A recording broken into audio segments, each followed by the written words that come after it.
여러분 안녕하십니까, 박상규입니다. 나흘째로 접어든 이스라엘 하마스 전쟁의 사망자가 2,000명을 넘은 것으로 집계되고 있습니다. 이스라엘의 가자지구 보복 공습과 하마스의 인질 살해가 이어지면서 전황은 갈수록 악화하고 있는데요. 우리 정부의 대책과 함께 전황을 집중 분석해 드리겠습니다.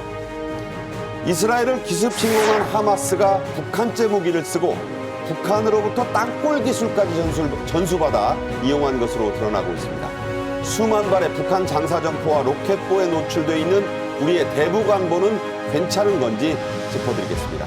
먼저 김열수 한국군사문제연구원 안보전략실장, 문성묵 한국국가전략연구원 통일전략센터장님과 함께 하겠습니다. 어서 오십시오. 네, 안녕하십니까. 안녕하세요. 네. 전쟁 발발 나흘째를 지나고 있습니다. 양측 사망자가 무려 2,000명을 넘어섰다는 집계가 나오고 있는데요. 부상자까지 합치면 10,000명에 육박하는 인명피해가 나오고 있습니다. 초강경보복을 예고한 네타냐후 이스라엘 총리는 하마스의 근거와 활동 지역을 폐허로 만들어버리겠다고 했는데요. 직접 들어보겠습니다. ונכריע אותו בדיוק כפי שהעולם הנאור הכריע את דאעש. אמרתי שכל מקום שממנו פועל החמאס יהפוך לאיי חורבות. 네, 들으신 대로 이스라엘의 보복 공습, 그리고 가자지구 전면 봉쇄, 그리고 지상군의 투입 조짐까지 보이면서 시간이 갈수록 양측의 대립도 지금 격화하는 양상이죠, 교수님? 그렇죠. 지금 이제 벌써 나흘째가 됐는데요. 사실상 지금 그 네타냐후 총리가 얘기한 것처럼 이제는 이제 가자지구를 싹 쓸어버리겠다. 네. 그래서 하마스의 기지를 없애버리겠다라고 얘기를 했고, 이제 이런 차원에서 보면은 뭐 이 가자지구로의 그 지상 병력의 투입이 초일기에 들어갔다 이렇게 볼 수 있죠. 이렇게 되면 지금 말씀하신 것처럼 뭐 2,000명, 10,000명의 전사자와 부상자뿐만이 아니고 훨씬 더 많은 이런 인명희생이 생길 수 있다 이렇게 볼 수 있죠. 자, 교수님 말씀 도중에 그 네타냐후 총리의 얘기를 다시 한번 정리하면 하마스와의 대결은 문명과 야만의 대결이다. ISIS라고 부르죠. 이슬람 국가를 패배시킨 것처럼 하마스를 패배시키겠다. 일부 언론에서는 괴멸시키겠다고 하고 있습니다. 이에 대해서 하마스 대변인은 이스라엘이 우리 국민을 표적으로 삼는다면 붙잡고 있는 민간인 인질을 1명씩 처형하겠다. 자, 1명씩이라고 했는데 지금 외신 보도에 따르면 150명 넘게 끌고 갔고 이미 10명 가까이 그 안팎을 살해했다는 얘기도 나오고 있어요. 네, 지금 이제 말씀하신 것처럼 뭐 100명, 150명, 뭐 정확한 숫자는 하마스만이 알 수 있으니까요. 네. 이미 이제 이렇게 인질로 데리고 갔고 그 중에 이제 일부는 공습할 때마다 처형을 했으니까 네. 그 처형이 4명이다, 10명이다 이렇게 점점 늘어나고 있는데요. 어찌됐든 하마스 입장에서 보면 공습할 때마다 또는 지상전이 전개가 돼가지고 전투가 이루어질 때마다 아마 제가 볼 때는 이 인질들을 제일 앞에 내세워서 이스라엘군과 전투할 가능성이 굉장히 높기 때문에 네, 네. 이스라엘로서도 굉장히 고민이 깊을 수밖에 없다 이렇게 볼 수 있죠. 이른바 뭐 많이 우리가 쓰고 있는 인간 방패, 참 그렇죠. 끔찍한 얘기입니다만은 그 상황까지도 지금 염두에 둬야 된다 이런 말씀이죠. 맞습니다. 네.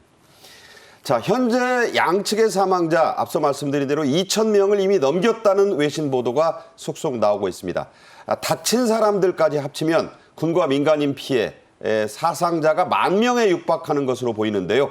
갈수록 일단은 하마스의 전황이 좀 불리해지고 있는 양상이다. 일단 병력 수나 무기 면에서는 압도적이잖아요, 이스라엘이. 그렇습니다. 뭐 어떻게 보면 다윗과 골리앗의 싸움이라고 볼 수도 있는데 과연 이 분리라고 하는 것이 실제 뭐 전투력에서는 압도적인 차이를 보이고 있지만 실제 하마스가 자기들이 뭐 월등하기 때문에 침공한 것이 아니고 약하지만 그럼에도 불구하고 이렇게 기습 공격을 하고 민간인의 아주 뭐 여기 보면 방금 네타냐후 총리가 얘기했듯이 이스라엘 국가의 문명과 야만의 대결이라고 했는데 그 야만이라고 하는 것은 정말 그 축제하고 있는 사람을 그냥 표적으로 삼아서 다 사륙하고 또 인간 방패로 또 인질로 데려가고 이런 야만적인 행동을 한 것에 대해서 표현을 한 것인데 제가 볼 땐 이것을 통해서 하마스는 자기들이 노렸던 정치적인 목표 이익은 이미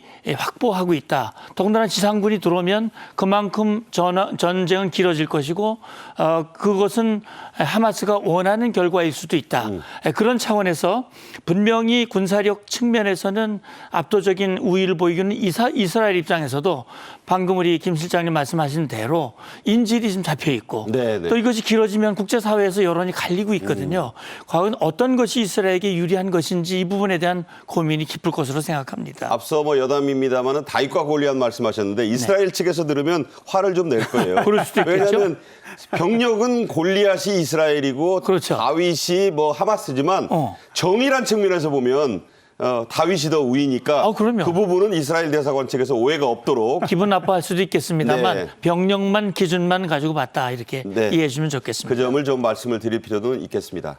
아주 민감한 그런 문제거든요. 종교적으로. 자, 이스라엘의 예비군 동원력이 그야말로 세계적인 화제입니다. 제가 어렸을 때도 중동전쟁, 뭐 70년대에 있었던 1차에서 4차 중동전쟁 때 고국으로 돌아가겠다고 막 하는 그런 그 얘기를 배웠었는데 이 상황이 무려 50년 만에 지금 재현이 되고 있어요. 해외 유학생, 독일, 프랑스, 미국 등지의 유학생, 뭐 사업가들이 하던 공부, 뭐 하던 사업 다 접고 자발적으로 귀국하겠다면서 공항에서 하루 이틀 뭐 대기를 하고 있는데, 자, 이스라엘 정부 이런 식으로 단기간 안에 최대 45만 명까지 병력을 증강할 수 있다고 합니다. 자, 이런 그 예비군 동원령, 결국 지상군 투입을 목전에 두었다. 이런 상황이 좀 임박해 있다고 볼 수 있죠. 네, 그렇게 볼 수 있죠. 이스라엘은 현역 군인들이 17만 명 정도 되고요. 네. 대부분이 지금 말씀하신 것처럼 뭐 45만, 46만 정도 되는데 그것도 이틀 사이에 그러니까 48시간이죠. 48시간 동안에 30만 명은 이미 동원을 했거든요. 그러면 그 인원만 합하더라도 47만 명입니다. 그런데 이스라엘 입장에서는 먼저 해야 될 일이 있고 차후에 이제 가자 지구로 들어가야 될 일이 있는데 네. 먼저 해야 될 일이 하나 있어요. 그건 뭡니까? 뭐냐 하면 지금 하마스의 그 일부 그 군인들이 이스라엘로 침투해 가지고 이스라엘 마을을 점령한 데가 꽤 돼요. 그 키부츠 같은 데 말이죠. 그렇죠. 그게 네. 이제 열 몇 군데가 되는데 거기에 지금 계속 소탕 작전을 하고 있거든요. 이 소탕 작전을 끝내야 그리고 나서 이제 본격적으로 가자 지구에 뭐 바둑으로 말하면 아생 연후 살타니까 그렇죠. 먼저 우리 마을을 더 네. 그러니까 소탕한 뒤에 그렇죠. 그래서 일단은 이제 이스라엘로 침투한 하마스의 이 게릴라들을 먼저 그 다 정리하고 난 뒤에 네네. 그리고 나서 이제 가자 지구로 들어가기 위해서 이렇게 하지 않겠는가. 그렇게 되면 뭐 인원은 더 늘어날 수 있죠. 뭐 45만 명, 46만 명 정도 되니까 이게 정규군까지 합하면 60만 명이 넘잖아요. 네. 그런데 이제 사실상 가자 지구라고 하는 것이 서울시 한 반보다 조금 넓거든요. 뭐 폭이 한 10km, 예, 폭은 한 10km 길이가 한 정도, 60km 되는 그렇습니다. 좁고 길다란 지구 아닙니까? 그렇죠. 그 60km는 전부 다 이제 지금 6m 정도 되는 펜서, 소위 말하는 철제 벽으로 다 이제 둘러쳐져 있어가지고 완전히 가자 지구하고 이스라엘 땅하고 구분이 돼 있는 거예요. 근데 이번에 하마스가 불도저 가지고 몇 군데를 다 밀어가지고 그 구멍을 냈죠? 그렇죠. 몇 군데 밀어서 구멍 내고 그 구멍 낸 데를 모터사이클을 타고 들어가가지고 뭐 패러글라이딩 타고 들어가고. 네, 패러글라이딩도 타고 그 이제 공중 침투죠. 해상 침투, 공중 침투, 지상 침투가 동시에 이루어졌다 이렇게 볼 수가 있죠. 네. 자, 이런 상황입니다. 우리나라는 지난 문재인 정부 이후에 예비군 훈련을 하긴 하는데 사실상 유명무실한 실정이죠. 이스라엘 예비군이 정규군과 맞먹는 세계 최정상급 전력이다. 그러니까 말이 예비군이지 뭐 실전 정규군하고 다름없는 전력이라는 얘기예요. 예, 그러니까 지금 우리나라와 그 징병 제도가 좀 달라요. 우리 대한민국은 남성들만 현역 복무를 하도록 돼 있는데 그렇죠. 이스라엘은 여성도 현역 복무를 합니다. 지금 나오고 있습니다. 예. 여성들. 예, 그래서 남녀 모두 2 내지 3년 정도 현역 복무를 하고 의무죠. 예, 의무적으로 현역 복무를 하고 전역한 후에도 남성 같은 경우는 40에서 45세까지, 여성은 34세까지 예비군으로서 구성이 돼가지고 네. 1년에 55일 동안 훈련을 받는 거예요. 한달 우리와는 반이 비교도 넘어요. 안 되는 거죠. 예. 그런데 실제 그 예비군 기간이 길다 보니까요. 사실 현역에 있을 때보다도 예비역으로서 굉장히 긴 기간 동안 훈련을 받고 전우회가 형성이 되는 거예요. 그래서 실제 어떻게 보면 현역들 2, 3년의 현역으로 근무하는 현역들보다도 전투력이 더 뛰어나다. 그러니까 뭐 전투기 조종사라든지 여러 가지 면에서 예비역이지만 현역을 뛰어넘는 그런 역량, 전투력을 가지고 있는 것이 바로 이스라엘의 예비군이고요. 과거에도 이 이스라엘의 예비관이 굉장히 어려운 시기에 투입이 돼서 승전으로 이끈 그런 전례도 있습니다. 네. 여러분이 잘 아시는 이스라엘 출신의 영화배우 겔 가돗, 이 여배우도 현역도 했고 예비군도 했던 그런 전력이 있는 대단히 그 유명 스타인데 그런 일이 있었습니다. 이스라엘의 2030 세대들의 반응도 이번에 큰 화제가 되고 있어요. 불과 이틀 만에 쑥대밭으로 변한 침공지역, 조국의 상황을 보면서 부모님 세대가 그렇게 전쟁 걱정을 했는지 그때는 뭐 좀 그냥 잔소리다 이런 생각했는데 이제야 알 것 같다 이런 말들을 한다고 합니다. 자, 김열수 실장님 보시기에 자, 이런 반응 우리도 뭐 예외는 아닐 것 같은 생각도 들어요. 그렇죠. 우리가 이제 이스라엘 전쟁을 보면 중동전이라고 크게 얘기하는데요. 크게 보면은 4번의 전쟁이 있었잖아요. 1948년에는 소위 말하는 독립전쟁이 있었고요. 벨푸어 선언 이후에. 그렇죠. 네. 그리고 이제 1956년 2차 중동전이 있었고 1967년 3차 중동 전쟁이 있었고 그리고 이제 4차 중동 전쟁이 1973년입니다. 그로부터 50년. 그렇죠. 그게 이제 지금 문제가 되는 거거든요. 네. 그 사이 50년 동안에 물론 이제 하마스나 또는 이제 다른 이 무력 집단들하고 조금씩의 이제 사소한 그런 무력 충돌은 있었지만 이번처럼 이렇게 5,000발을 쏘아가면서 네. 이 하마스가 해상과 지상과 공중으로 이렇게 침투해가지고 자기 국민들이 이렇게 죽일 줄은 몰랐거든요. 그런 차원에서 보면 2030은 그 자체가 쇼크인 거죠.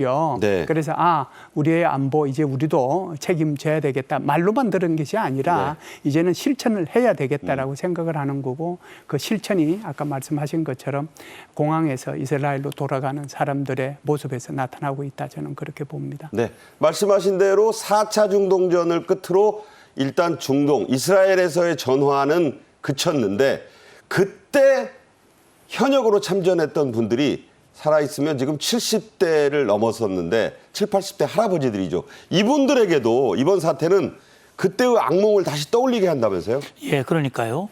실제 1973년 이후 뭐 크고 작은 약간의 충돌은 있었지만 대규모 전쟁은 아니었단 말이죠. 실제 이번에 하마스의 정말 기습 공격 또 이 민간인을 향한 그런 이 극악한 그런 테러 행위를 보면서 과거의 그 상황이 떠오르는 것이죠. 그러니까 저는 그런 생각이 듭니다. 지금 이제 이스라엘 같은 경우 전 세계에서 지금 다 젊은이들 뭐 기업인들 다 모이고 있는 거 아닙니까? 네. 이걸 보면서 저는 러시아가 떠오르더라고요.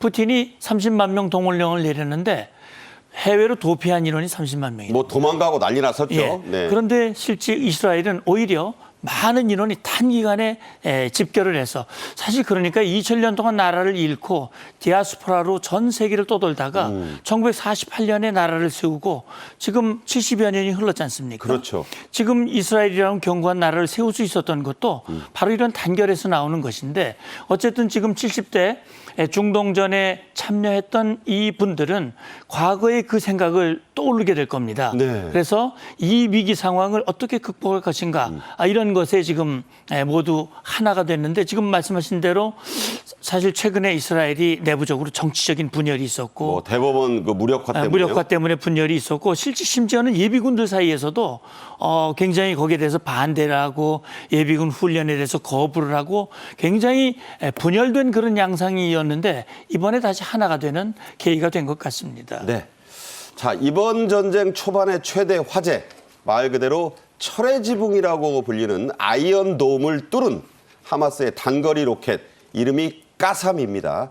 한 개에 우리 돈 불과 80만 원짜리라고 하는데 자, 이 아이언돔은 개당 5천만 원, 까삼은 80만 원. 물론 돈으로 비교할 수 없습니다만 아이언돔은 최첨단 공장에서 만든 거고 까삼은 지하 땅굴에서도 만들고 집에서도 만들고 노지에서도 만들고 그럴 수 있다는 거 아닙니까? 예, 까삼이라고 하는 것이 이슬람 무장단체라는 뜻이죠. 그래서 네. 이것은 뭐 여러 가지 형태가 있는데 사실상 이제 구경이 작은 것은 한 50mm부터 시작해서 박격포처럼 생겼네요. 박격포죠. 네. 50mm부터 시작해서 122mm까지 정도 되는데 문제는 이것이 굉장히 사거리가 길어요. 아. 이게 이제 뭐 계속 기술이 이제 진화되고 그러다 보니까 그렇게 됐는데 많이 나가는 자, 것은 지금 그림에 나오는 거는 지금 이스라엘이 자랑하는 이 아이언돔을 보고 계신 거고요. 네. 네, 이 까삼이 이제 그러다 보니까 이제 가내수공업 형태로 하니까 이게 이제 뭐 바깥에서도 이제 뭐 만들기도 하고 사실상 그 땅굴에서도 만들기도 땅굴에서도 하는데 얼마든지 만든다면서요. 문제는 이제 이런 거죠. 이것이 이제 그 이스라엘의 아이언돔이라고 하는 것이 굉장히 신뢰성이 높다는 것을 전 세계에 증명을 해줬는데요. 사실상 얼마 전에도 이게 하마스에서 한 270발 정도 쏘았는데 전부 다 이제 아이언돔으로 다 격추를 하고 한 그중에 10발 정도? 세 발. 세 발인가요? 예, 세 네. 발. 세 발 정도만 이제 이스라엘 땅에 떨어졌거든요. 그런데 이번 같은 경우는 5,000발이 날아갔어요. 그러니까. 이스라엘 전체에 이 아이언돔이 설치되어 있는 것은 10개 포대밖에 없습니다. 물론 이거보다 훨씬 더 많이 있었으면 이것을 이제 다 막아낼 수 있었겠죠. 네. 문제는 우리가 이 아이언돔이 실패했느냐. 그렇지 않으면은 아이언돔이 꼭 필요한 것이냐 여기에 대한 고민을 좀 해야 돼요. 아하. 아이언돔이 만일 없었다라고 하면 훨씬 더 많은 피해를 입었겠죠. 5,000발이 다 떨어졌겠죠. 그렇죠. 5,000발이 다 떨어졌겠죠. 그 중에서도 많은 것을 이제 격추를 하고 그 격추를 이제 10개 포대가 다 못하니까 많은 것들이 이제 이스라엘에 떨어져서 피해를 입은 거죠. 그래서 아이언돔의 신뢰성과 유효성은 여전히 필요하고 우리도 그것을 생각해 봐야 된다는 그 생각에는 변함이 없어요. 네. 한마디로 지금 김열수 교수님 말씀 들으면 5,000발이 떨어지니까 이게 막아내는데 첨단 시스템도 한계가 있었다는 얘기입니다. 한마디로 폭탄 인해 전술이라고도 부를 수 있겠다 이런 생각이 드는데 이 아이언돔 말씀하신 대로 현존하는 방어 시스템들 가운데서는 가장 이 진보했다 이렇게 이스라엘이 자랑해 왔는데 이게 이번에 어이없이 곳곳이 뚫렸어요. 가장 큰 원인이 어디에 있는지 좀 얘기를 해봐야 될 텐데 자 이스라엘의 아이언돔이 무력화된 4가지 단계가 지금 소개되고 있습니다. 먼저 네. 첫 번째 단계 수천 발의 로켓 5,000발입니다. 한꺼번에 쏟아내면서 행글라이더를 탄 정예특공대가 막 들어왔다 이런 얘기. 두 번째 전자시멘트벽에 폭발물을 설치해서 장벽을 폭파시켜서 구멍을 낸 다음에 자 오토바이 부대 무슨 배달 부대도 아니고요. 빠르게 이동한 뒤에 불도저가 그 사이를 밀어가지고 완전 토목공사 하듯이 그러면서 더 많은 전투기와 사륜구동차 ATV라 그러죠. 네. 이런 것들이 막 밀고 들어왔다는 얘기고 세 번째 가장 먼저 도착한 하마스 특공대가 이스라엘군의 가자지구 남부본부를 공격하고 통신을 교란시켰다. 참 치밀해요. 네 번째 인질을 납치해서 가자지구로 신속히 이동했는데 이 과정에서 수많은 그 사상자가 발생을 했습니다.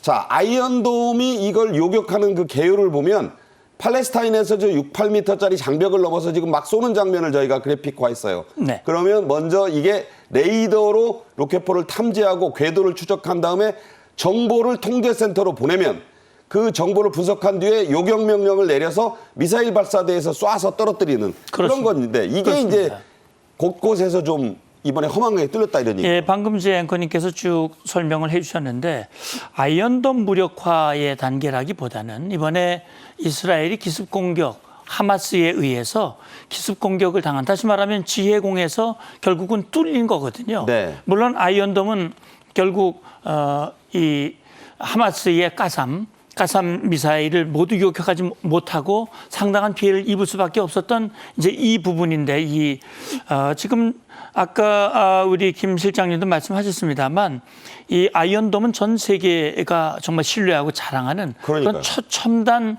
요격 시스템이거든요. 네. 그렇기 때문에 대한민국도 그 한국판 아이언돔을 들여와서 우리 방공망을 더 강하게 하겠다. 특히 장사형포를 막겠다고는 얘기인데 그 평균 요격률이 90%라고 얘기해요. 네. 그리고 지난 5월 달에 270여 발 중에 3발만 떨어뜨리고 나머지는 다 요격을 했는데 거의 완벽하다고 이번에 뭐 볼 수 있는. 사실 중과부적이죠. 네, 네. 그래서 저는 그런 생각이 들어요. 지금 현재 10개 포대의 역량은 최대한 발휘를 했는데 워낙 공격량이 많았고요. 그 전에 생각해 볼 수 있는 것은 사전에 이 하마스의 공격력을 너무 과소평가한 것이 아닌가. 아하. 과소평가했다고 하는 것은 아이언돔의 역량을 너무 과신했다라고 하는 측면도 같이 있는 것이고 네네네. 또 한 가지는 사실 이스라엘의 정보력, 이 이스라엘의 그 정보부대 모사드라고 네. 유명하지 않습니까? 이 모사드와 미국의 CIA를 비롯한 많은 정보기관들이 지금 하마스가 1년 동안 이런 준비를 해왔다는 이 과정을 왜 제대로 사전에 포착을 못했을까? 자, 모사드 요원 중에 상당수가 네타냐후 정부의 이 대법원 무력화에 반발해서 일종의 사보타지를 해서 내부 분열도 있었다고 해요. 이게 결국은 그런 전반적인 정보 판단, 분석 이런 것에 어떤 구멍이 뚫려서 이것이 전반적으로 이번에 기습 공격을 허용한 이런 결과를 가져온 것이 아닌가라는 그런 생각이 듭니다. 네. 자, 그래서 당연히 155마일 휴전선을 따라서 북한이 늘 해온 말이 있습니다. 수만 발을 배치해놨다고 호언장담하고 있는 이 장사정포, 또 로켓, 뭐 단거리 미사일 대응 문제에 자, 그렇다면 우리에게 이런 상황이 만약에 발생하면 어떻게 하느냐, 여기에 관심이 쏠리고 있습니다. 북한은 실제로 1시간에 최대 16,000발의 포탄과 로켓彈들을 쏠 수 있다고 해오고 있습니다. 자, 이걸 과연 우리의 이 체계가 다 막을 수 있을지 저부터도 좀 궁금증이 들어요. 우리는 이제 미사일 방어라고 하는 것이 크게 두 가지 체계로 구성이 돼 있어요. 하나는 네. KAMD, 코리아 에어 앤 미슬 디펜스라고 그래서 주로 이제 탄도가 한 50km 이상 올라가는 것에 대해서 그것이 이제 한국으로 떨어질 때 어떻게 이게 방어할 건가. 네. 이게 이제 KAMD고요. 네. 그다음에 이제 앞으로 우리가 구축하고자 하는 거예요. 구축요. 구축하고자 하는 것이 LAMD, 소위 말해서 Low Altitude Missile Defense예요. 네. 낮은 이 낮은 탄도로 내려왔을 때 어떻게 이걸 이제 대응할 것이냐 하는 건데요. 그 LAMD의 핵심이 뭐냐면 지금 이제 우리 앵커님께서 말씀하신 북한이 이렇게 1시간에 16,000발 때릴 때 네. 여기 어떻게 대응할 것이냐 하는 거거든요. 북한은 지금 170mm 자주포 200문 하고요. 240mm 방사포 예. 140문, 총 340문을 수도권을 향해서 해놓고 있어요. 아하. 그래서 이것이 이제 1시간에 쏘면은 16,000발이 떨어지고 글쎄, 어마어마하잖아요. 10분간 떨어지는 게 5,200발입니다. 그러니까 이번에 비슷하네요. 그렇죠. 5,000발이면. 그게 이제 10분간 떨어지는 거죠. 그렇다라고 하면 이게 지금 빨리 구축이 LAMD라고 하는 것이 구축이 돼 있어야 되잖아요. 현재까지는 구축이 안 돼 있습니다. 네. 이게 구축 연도 목표가 2026년도인데요. 한 2년, 3년 남았네요. 그렇죠. 이것을 조금 더 과학적 기술을 더 투자하고 돈을 더 투자하고 국민적 관심을 높여서 최대한 빠른 시간 내에 실전 배치가 되도록 그렇게 노력을 해야 되겠다라고 하는 것이 첫 번째예요. 그게 이제 와야 되니까. 네네. 두 번째는 이런 거예요. 그러면은 날아오는 것만 우리가 계속 막을 거냐? 글쎄. 아니죠. 네네. 우리도 이제 북한의 170mm 자주포나 240mm를 때릴 거잖아요. 원점 타격. 두 가지가 네. 있어요. 두 가지가 하나는 그것이 K9 자주포 아주 유명하죠. 어머, 지금 후자 수출 종목. 그렇죠. 네. 전 세계로 수출하는 아주 정확도가 너무 그냥 징그러울 정도로 정확하죠. 네네. 이게 하나 있고 두 번째는 K점 KTSSM이라고 하는 순전히 북한의 장사정포에 초점을 맞춰서 우리가 개발한 거예요. 네네. 그러니까 이걸 지금 가지고 있거든요. 네. 그럼 이게 무슨 얘기냐면 북한이 때리려고 하면은 우리는 K9과 K점을 통해 가지고 먼저 때릴 수도 있고 그리고 이제 나중에 우리의 LAMD가 구축이 되면은 먼저 때리고 그리고 살아서 오는 것은 LAMD를 통해서 막고 그러는 거거든요. 네네. 그래서 지금 질문하신 것처럼 우리가 K9과 K점은 어느 정도 가지고 있으니 LAMD를 조기에 구축하는 것이 필요하다 네. 이렇게 보죠. 네. 자세한 설명 들었습니다. 우리가 경계심을 늦추지 말고 추진 중인 것을 더 빨리 좀 가속화해야 되겠다 이런 말씀이셨어요. 이스라엘에 발이 묶였던 우리 단기 여행객 일진이 10월 10일에 무사히 귀국했습니다. 외교부 대변인의 설명 직접 들어보시죠. 가자 지구에 있는 우리 교민도 전원 다 무사한 것으로 확인하고 있습니다. 그리고 또한 현지 공간에서 저희 교민과 수시 비상 연락망을 가동해서 안전을 확인하고 있습니다. 이스라엘에 머물고 있는 우리 국민 장기 체류자가 한 600명 가까이 되고 단기 체류자는 500명 가까이 된다고 합니다. 필수 요원을 빼고는 일단 다 귀국시킨다. 이런 게 우리 정부의 방침이죠. 그렇습니다. 일부 인원들은 이미 이제 아마 도착을 했을 오늘 겁니다. 아침에. 예. 그런데 이제 지금 나온 대로 외교부 장관 얘기는 공관에 피해가 접수된 사례는 없다. 우리가 납치되거나 뭐 다치지 않았다는 거예요. 인질로 잡혀 있는 인원도 없고 아직까지는 이런 이 충돌 과정에서 다친 인원이 없고 안전한 귀국을 위해서 모든 필요한 조치를 강구하고 있다. 그래서 일지는 지금 들어왔죠. 예, 그건 이미 네. 들어온 걸로 알고 있습니다. 그래서 단기 체류 인원에 대해서도 출국을 시키고 또 장기 체류 인원들도 아마 현재 이제 생업 이런 게 있으니까 좀 망설이다가 이제는 결심을 하고 이동을 하게 되고 결국 그 인원들에 대해서는 정부가 신속한 조치를 취하리라고 생각을 하고요. 여행주의보도 발령을 하고 특히 가자지구 같은 경우 4단계 여행 금지령을 이미 발령을 했습니다. 네. 자, 아직은 일각이긴 합니다만 이스라엘 하마스 전쟁이 미국과 이란의 대리전으로 이 프락시워라고 합니다. 이게 확산될 수도 있다. 그런 관측도 조심스럽게 나오고 있습니다. 이란은 공식적으로 딱 잘라서 부인하고 있는 중이죠. 예, 지금 이제 미국이 최신의 그 항공모함이죠. 포도함을 지중해로 보냈잖아요. 제럴드 포드함. 네. 그렇죠. 이걸 보낸 것은 이게 지금 이루어지고 있는 하마스의 테러 공격에 대응하기 위해서 갔다라기보다는 이런 것이 지역 전쟁화 되지 않도록 하기 위해서 저는 보냈다라고 보고요. 두 번째는 이제 이란이 여기에 이제 배후설이 이제 굉장히 여러 가지로 보도가 되고 있는데 네. 이런 거죠. 그러니까 소위 말해서 그 이란의 이슬람 혁명대라고 하는 것이 지금 저기 그 이슬라믹 지하드하고 그다음에 헤즈볼라하고 모사드란다. 그 하마스하고 예. 같이 만나가지고 공격 계획을 짰다. 이게 이제 월스트리트 저널의 얘기고요. 그쪽의 분석이죠. 그렇죠. 네. 그쪽의 분석이고요.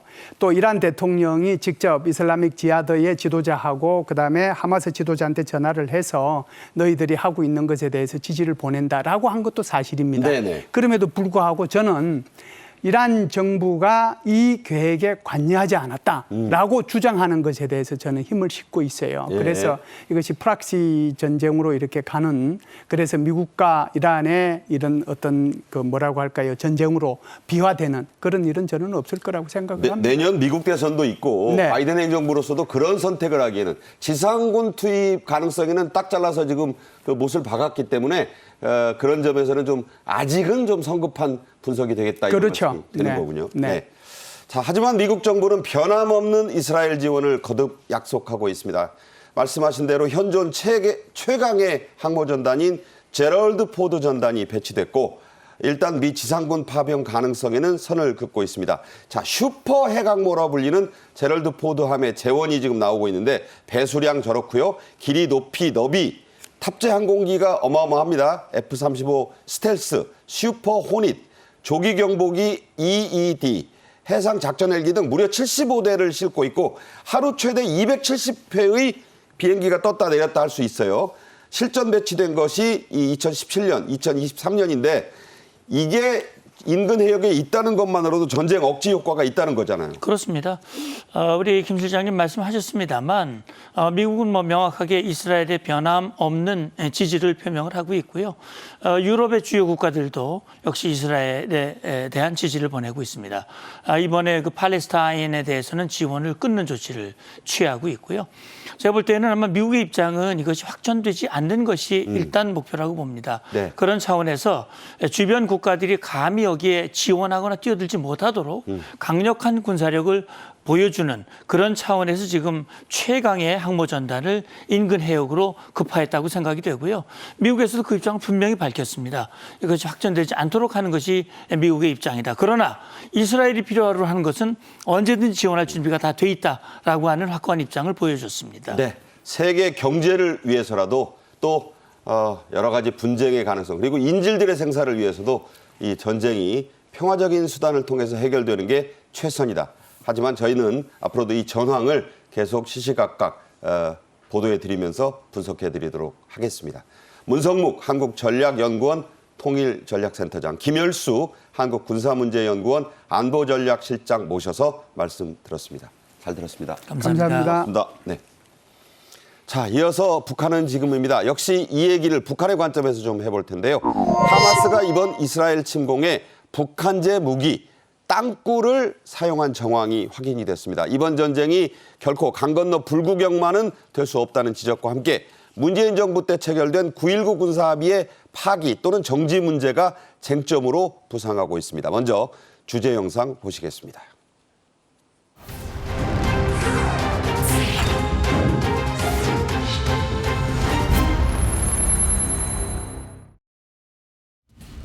최근 시기 조선인민군이 장비하고 있는 무기 전투 기술 기재들에 대하여 소개하시고 providing weapons to Russia for use on the battlefield to attack grain silos and the heating infrastructure. This is not going to reflect well on North Korea, and they will pay a price for this.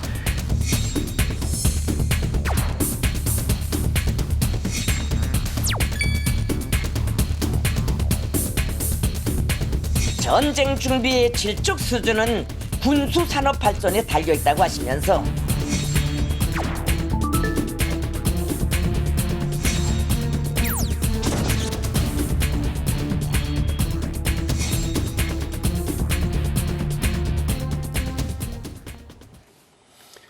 고영환 통일부 장관 특별보좌역과 함께 얘기 나누겠습니다. 어서 오십시오. 안녕하십니까? 네. 자, 북한 매체가 지난 10월 7일 이스라엘 하마스 전쟁에 대해서 이런 첫 보도를 냈습니다. 자, 보시면요. 팔레스티나라고 하네요. 이스라엘 사이에 대규모 무장 충돌 가능성. 쌍방 사이에 총격전이 벌어지고 수천 발의 로켓탄들이 발사됐으며 무차별적인 공습이 감행됐다. 국제사회는 이번 충돌 사태가 팔레스티나인들에 대한 이스라엘의 끊임없는 범죄 행위의 결과라고 하면서 유혈적 충돌을 종식시킬 수 있는 근본 출로는 독립적인 팔레스티나 국가를 건설하는 것이라고 주장했다. 자, 이런 입장인데요. 자, 아무래도 팔레스타인 하마스에게 지지를 보내는 입장이네요. 뭐 팔레스타인 거기서는 팔레스티나라고 그러는데 북한하고 역사가 오래 깊죠. 네. 파타흐라고 지금 다른 쪽에 있는 가자 반대쪽에 있는 그 지역에 서한 있는 지구의 자치정부. 예, 네. 파타흐 정부하고도 그렇고 하마스하고도 그렇고 헤즈볼라하고도 그렇고 다 북한하고 커넥션을 오랫동안 가져왔거든요. 동맹이죠, 일종의. 뭐 일종의 동맹이라고 할 수 있습니다. 그게 이제 미국과 이스라엘의 힘을 빼는 전사라고 이제 북한에서는 평가하는데 네. 저걸 이제 범죄 행위라고 일단 이야기를 했고요. 그리고 저게 다 일어난 게 결국 이스라엘 탓이지 팔레스티나인 탓이 아니다.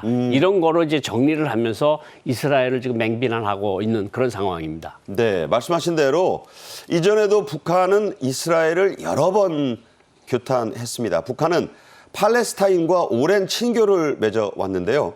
실제로 최선희 북한 외무상은 작년 11월에 팔레스타인 외무상에게 축전과 화환을 보냈습니다. 왜 그랬나요?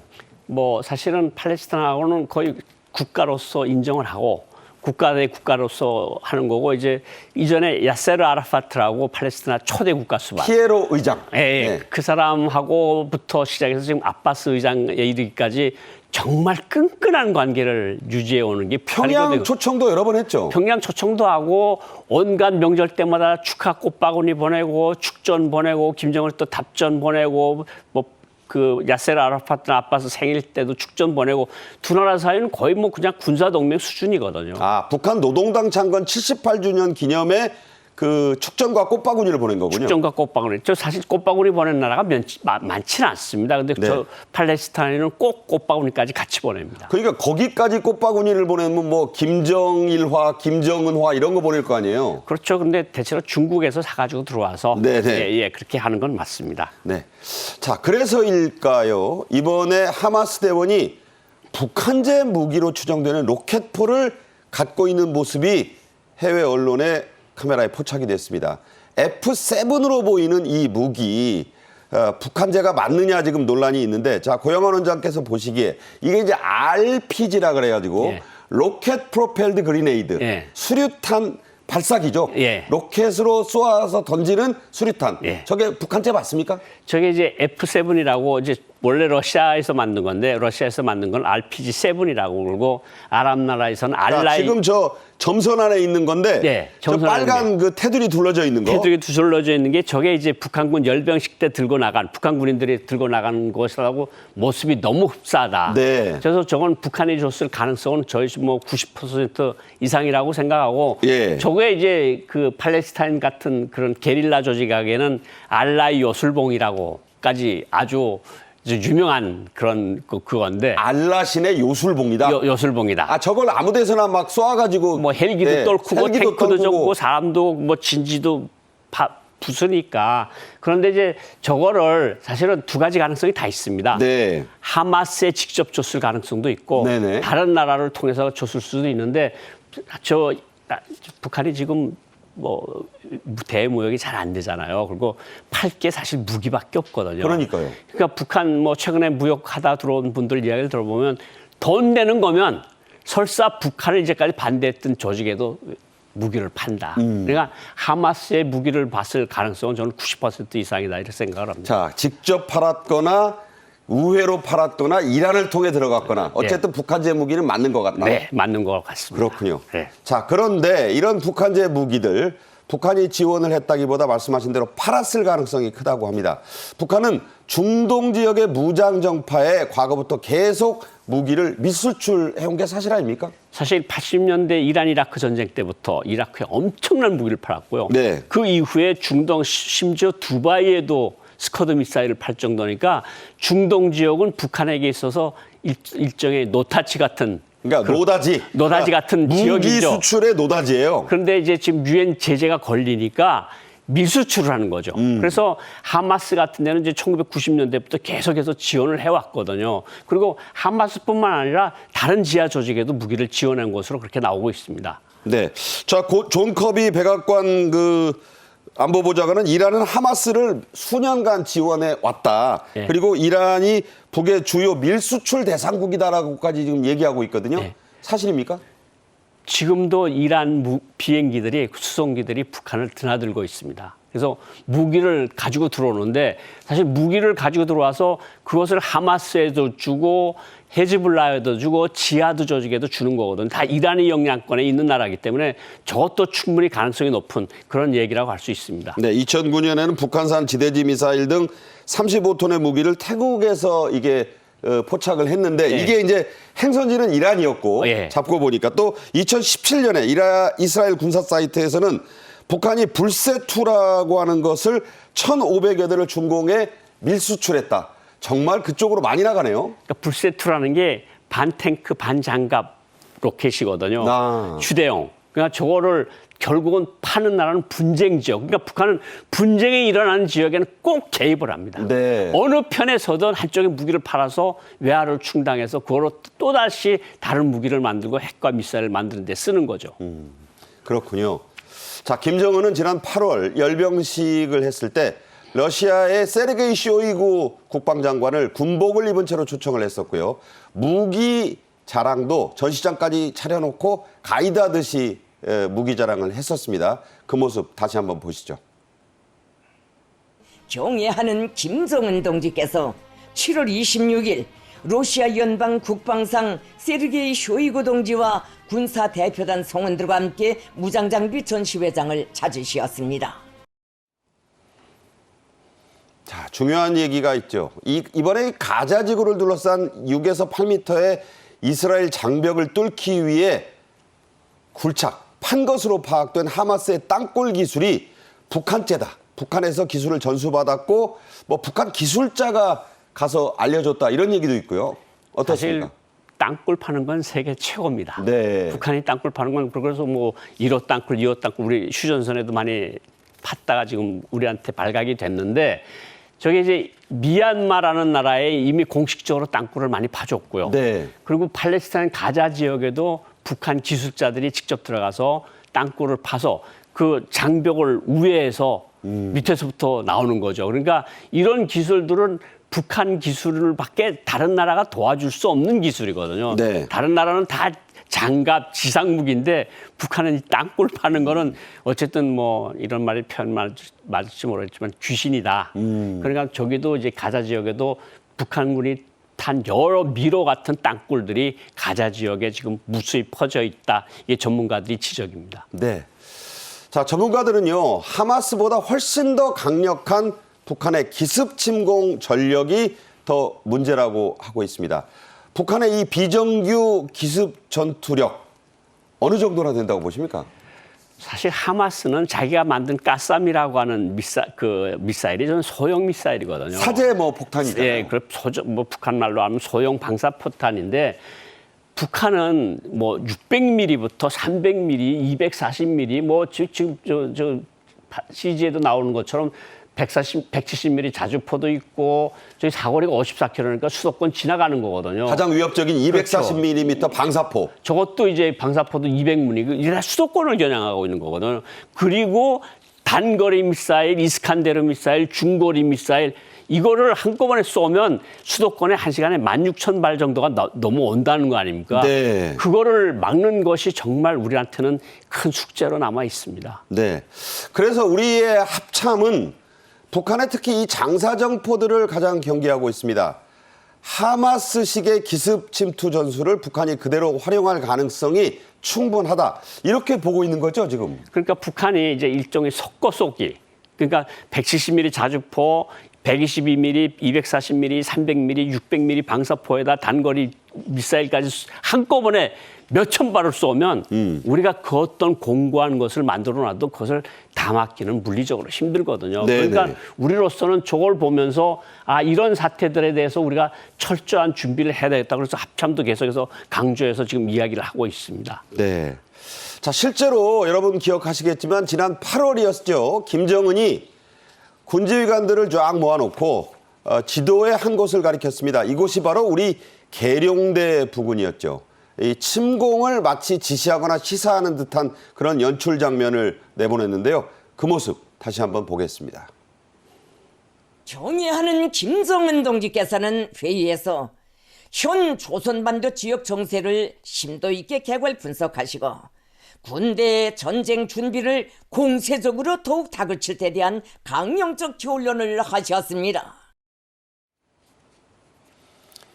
강령적 결론을 하셨다. 그야말로 강령을 내렸다 이런 얘기입니다. 그래서 신원식 국방장관이 이번 하마스의 기습 침공을 계기로 차제에 9.19 남북군사합의의 효력을 하루빨리 좀 무력화해야 되지 않느냐. 폐지할 수 없다면 정지해야 한다는 목소리를 높이고 있습니다. 자, 이 9.19 군사합의에 어떤 문제가 이런 기습 침공의 허점을 드러내나요? 사실은 9.19 군사합의를 만들긴 했는데 뭐 그때 당시 문재인 전 정부는 이게 뭐 한반도의 평화를 가져오는 안전판이고 이제는 뭐 한반도에서 전쟁이 거의 없다는 식으로 이야기를 했는데 사실 그 후에도 여러 번 북한이 9.19 합의를 위반했거든요. 네. 사실 뭐 방사포 쏘아대고 해안포 쏘아대고 계속 그랬는데 신원식 장관 말씀은 지금 이런 상황에서 폐기는 못하더라도 효력을 일단 중지시켜서 우리가 가지고 있는 우월한 그러니까 정찰 자산 같은 것들 지금 북한에 못 들어가거든요. 네네. 25 고종이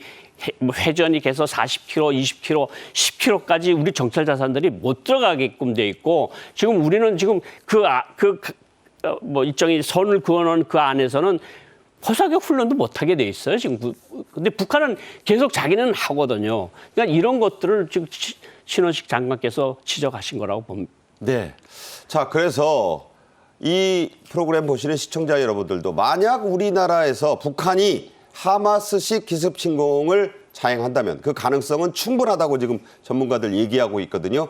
이 9.19 군사합의 때문에 인해 생기는 공백들이 뭐냐. 여기에 전문가들이 지금 주목하고 있어요. 자, 그 공백은 군사분계선 남쪽 5km 포병 사격 훈련, 연대급 이상의 야외 기동 훈련을 지금 전면 중지해 놨고 그 문제는 한미 연합 훈련 등을 할 수 없다. 또 GP와 똑같은 수를 철수하면 우리 군의 전력에 더 이 문제가 생긴다. 이 정찰을 못 하니까 또 합의의 주요 내용 중에 하나가 포사격, 해당 기동 훈련을 못 하게 해 놨어요.